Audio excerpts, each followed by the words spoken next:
In Plato, at Thalman Seeds. And now I'm proud to say that I still farm alongside my father, who's semi-retired, and myself. Field of soybeans here, and then another field of corn just past that. Brian Thalman, a fifth-generation farmer and president of the Minnesota Corn Growers Association, looks over his crop, wondering what's next after this year's tough weather. Many of my neighbors had fields that didn't get planted until mid-June.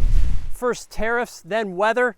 Now there's a third concern for Minnesota farmers. Typical cob of corn. Looking like this, we'll have a good corn crop here. Brian says his frustration as a corn producer may be waivers granted by the Trump administration this month to 31 oil refineries so they don't have to blend ethanol into their gasoline.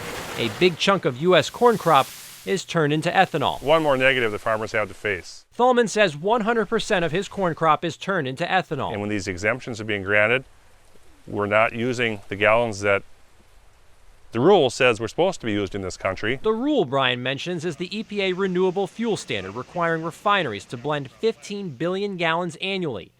The American Petroleum Institute calls the RFS policy outdated and issued this statement saying, quote, "This rushed, arbitrary policy pushes us further toward E15, a fuel that nearly 70% of vehicles on the road today were not designed to run on."